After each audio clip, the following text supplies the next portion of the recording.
Euzu billahi mineşşeytanirracim. Bismillahirrahmanirrahim. Elhamdülillahi rabbil alamin ve salatu vesselamu ala rasulina Muhammedin ve ala alihi ve sahbihi ecmaîn. Amma ba'd.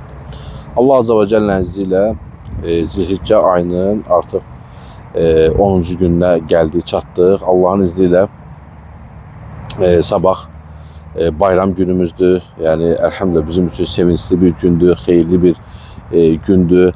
Həmin gündə əlbəttə ki, bu bayramlaşmanın da özünə xas bəlli, bayram günündə bəlli ədəbləri var. Və qısa olaraq istədim ki, məlumat üçün qardaşlarıma həm bir bayram videosu çəkim, həm də o bayram gününün ədəblərindən danışım. Onlardan birincisi insanın yuyunması. Bu barədə Əli radiyallahu anhuya sahabələrdən biri gəlib soruşur ki, bəs bayram günü yuyunmaq olar. Əli radiyallahu anhu bunun üzərinə deyir ki, bəli, yuyun. Allah Resulü sallallahu aleyhi və səlləmdən eşitdik ki, cümə günü, ərəfə günü, qurban bayramı və Ramazan bayramı günləri bizə tövsiyə edərdi qüsul almağı. Və bu hədisə əsasən, hədisdə İmam Şafinin müsnədində keçir və Şeyx Albani hədisi səhih görür.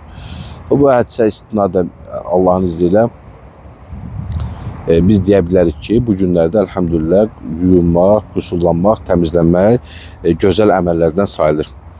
Həmçinin bayram namazına gedərkən və bayram günü gözəl geyinmək və xoş bir paltar geyinmək də həmçinin bundandır. Abdullah ibn Ömər radiyallahu anhu buyurur ki, Ömər radiyallahu anhu bazardan ipəkdən bir cübbə aldı və Peyğəmbər sallallahu aleyhi ve sellemə apardı və dedi ki, ey Allahın Resulü, bayram günlərində bunu geyin. Və Rasulullah sallallahu aleyhi ve sellem deyir ki, bu paltar ahirətdə nəsibi olmayan kəslərin paltarıdır.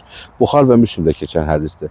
Hədisin zahirində belə görsənə bilər ki, Allah Resulü sallallahu aleyhi ve sellem qınıyır. Bəli, paltar ipəkdən olduğu üçün qınıyır. Amma İmam Buxari bu hədisi bab başlığı olaraq bayram günlərində bəzənmək və gözəl geyinmək başlığı altında paylaşır. Və İmam Şövkan dedi ki, bu hədisdən başa düşülən odur ki, sahabələr və Allah Resulü sallallahu aleyhi ve sellem bayram günü gözəl paltar giyinərdi və bəzənərdi. Həmçinin Əhməd bin Həmbər rəhiməhullah da Nafi ibn Nafidən və İbn Ömərdən bayram günlərində gözəl paltar geyinmələrini rəvayət etmişdir. Bir də Qurban bayramında, digər gözəl əməldə Qurban bayramında təkbir gətirməkdir. Ərəfə günün sabahından başlayaraq təşrik günlərinin, yəni bayram günlərinin sonuna qədər Zilhiccənin 13-cü günü də daxil olmaqla bayram təkbirlərini gətirmək. Bir digər gözəl əməl də ziyarətləşmədir.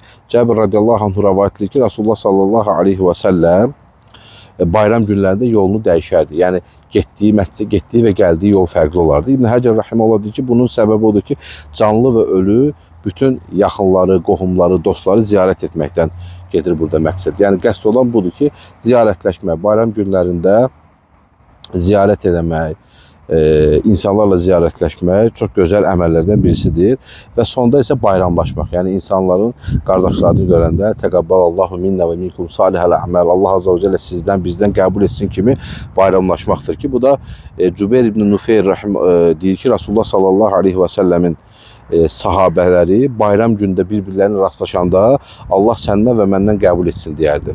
Və İbn Həcər rəhiməhullah bu hədisin sənədinin həsən olduğunu bizlərə bildirmişdir. Həmçinin bu İmam Malikə də soruşanda bunun gözəl və xoş gözəl bir əməl olduğunu bizlərə bildirmişdir. Vəlhasıl kəlam, yəni bunlar qısa olaraq bayramlaşmanın ədəblərindəndir, bayram gününün ədəblərindəndir və biz müsəlmanlar olaraq Allah Resulü sallallahu aleyhi və səlləm və onların sahabələrinə tabi olaraq bayram ədəblərini sünnənin üsulunda, o çərçivədə eləsə, bu bizim üçün daha gözəl və daha xeyirli olar və bir daha mən də bütün qardaşlarımın bayramını təbrik edirəm. Təqabbalallahu minna və minkum salihəl a'mal. Allah azza və cəllə sizdən də bizdən də salih əməllərimizi qəbul etsin. Əmin. Vəlhamdülillahi rabbil alamin.